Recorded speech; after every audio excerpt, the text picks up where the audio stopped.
Hey there, welcome back to Clicks and Views, your one-stop destination for the best of Reddit's Am I the A-hole drama, random facts you never knew you needed, health tips that actually make a difference, mind-blowing AI music, or our top 10 lists to keep you ahead of the game. If you love mixing things up and discovering new things every day, make sure to smash that like button and hit subscribe so you never miss out. Welcome back to another episode of Am I the A-hole? Today's story will put you in the shoes of someone grappling with a tough decision and the reactions that followed. Who's in the right, who's in the wrong, and who's the real a-hole in this situation? Let's get into it. I'm back like I said I would be. My original post got a lot of attention, and seeing as you guys seem interested, here's my update. Well, since that day I made the post, I've been staying with my grandfather. The week's been honestly a huge change for me, for better and for worse, but I'll try to run it down. I started by telling my grandpa the story of why I broke down the way I did, and to be honest, he seemed horrified. No one in my family knew my parents were using me as essentially a free care service for my sister.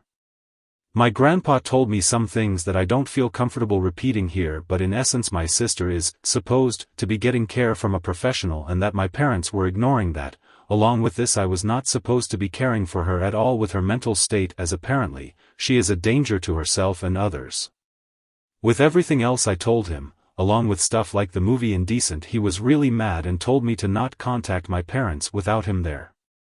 He pretty much told me that he would be meeting with my parents beforehand and that he was going to be there when I sat down with them. It didn't end here either. The rest of the week consisted of other family checking in on me and telling me things my parents hid from me.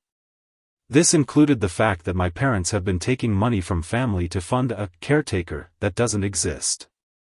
Suffice to say, this week has been rough. But the upside is that even through all this, my extended family has been giving me more love than I've felt in a while. My grandfather spent this last week making up for the time I've lost, encouraging me to spend time with friends and do things I want to do.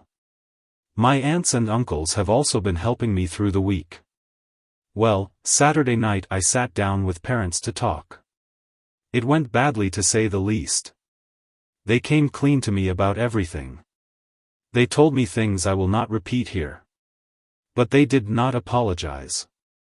My parents still claim that I somehow owed my sister my time. My father even saying, "You were put here to be her caretaker." I won't lie and say I was composed.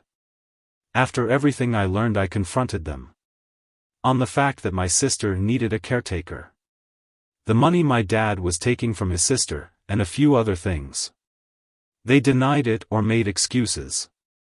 And in the end, we ended off in a worse place than before. Today will be my last time talking to them for a while. After talking with my grandfather and uncle last night, I'm not going back. Later today I'm going there and picking up my stuff and moving in with my grandfather.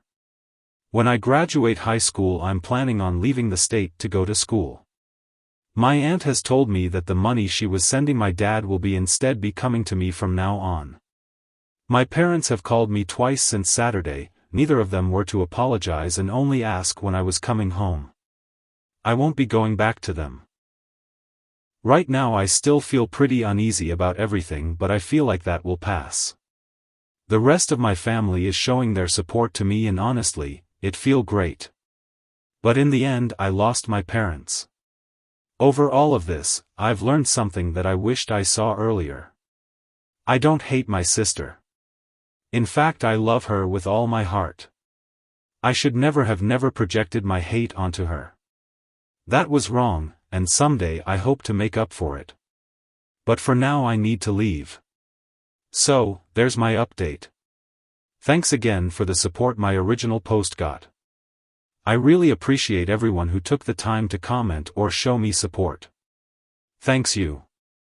Edit, thank you all so much. I wish I could respond to every single one of you, but my lunch only lasts so long. I'll update tonight how the move out went, but until then, thank you all. I want to say that your support has been amazing and your kindness means more to me than anyone could ever imagine. Late edit, wow, I never imagined my story would reach the popularity it did. I know it's kinda cliché and I've said it 1,000 times, but thank you all.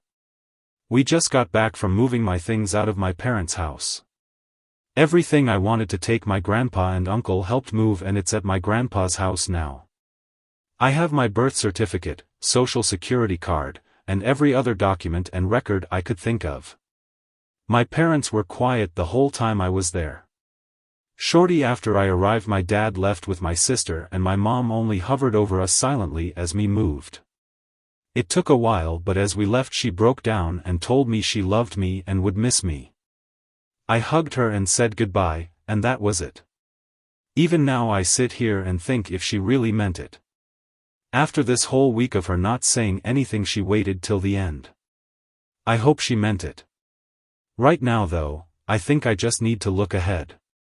Maybe one day me and my parents can reconnect. I hope so. Thank you all for the advice and love. It's been amazing, and I'm glad that through this experience I at least got some positive out of this mess. Will I come back? I don't know. If something happens and you guys still want an update, I'll maybe come around again. But for now I'm going to move on. For all those out there who shared their stories with me, thank you, and I hope to see you on the other side. See you, Space Cowboys. Reaction. To quickly recap, OP's original post revealed the intense pressure her parents placed on her as a caregiver for her sister, who requires constant attention due to severe autism. OP was essentially stripped of her childhood, her parents missed her important milestones, and she'd reached a breaking point. The last update ended with OP staying at her grandfather's house to get some space. Let's see where things go from here. OP starts by sharing that she's been staying with her grandfather since her breakdown, and it's been a mix of good and bad. She opened up to her grandfather about everything, how she'd been used as a free caregiver and how her sister's professional needs were ignored.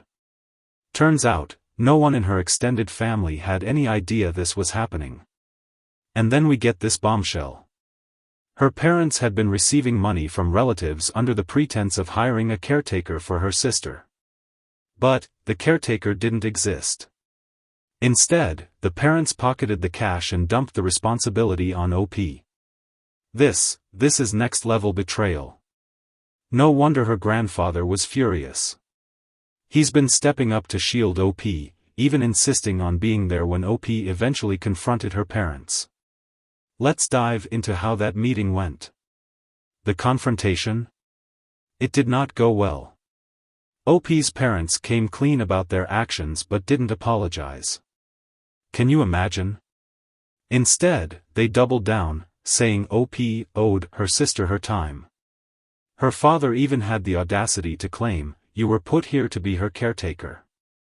I don't know about you, but my heart breaks for OP here. OP confronted them about the missing caretaker funds, her sister's need for professional care, and other lies. The parents either denied or deflected everything. By the end of the conversation, it was clear, there was no reconciliation happening that day. A turning point. With her grandfather and uncle's support, OP made a life-changing decision: she's moving out permanently. She went back to her parents' house to collect her belongings. And here's where things got emotional. Her dad took her sister out of the house, and her mom hovered silently while OP packed. But as OP was leaving, her mom broke down, told her she loved her, and said she'd miss her. OP hugged her mom goodbye, but she's left wondering if those words were genuine or just a last-minute attempt to ease the guilt. Honestly, I think many of us can relate to that lingering doubt when someone's actions don't match their words. The silver lining? OP's extended family has rallied around her. Her grandfather has been helping her make up for lost time, encouraging her to spend time with friends and reclaim her life. Her aunt even redirected the caretaker funds to OP to support her future. And OP has big plans. She's finishing high school and heading out of state for college to build a life for herself. But the most powerful part of this update? OP's realization that she doesn't hate her sister. She loves her. The resentment she felt was misdirected. It was never about her sister but about the impossible situation her parents put her in. That's such a mature and compassionate insight, and I'm so proud of OP for recognizing it. Final thoughts. This update is bittersweet. OP is finding her way, but it's come at the cost of her relationship with her parents. Still, she's taking the steps she needs to heal and move forward. I think we can all learn from her courage. What do you think about this situation? Are OP's parents redeemable? And how would you handle cutting ties with family? Let me know your thoughts in the comments below. If you found this video insightful, make sure to like, subscribe, and hit that notification bell so you don't miss any updates. Thanks for watching, and I'll see you in the next one. Remember, stay empathetic, stay curious, and as always, stay kind. Bye.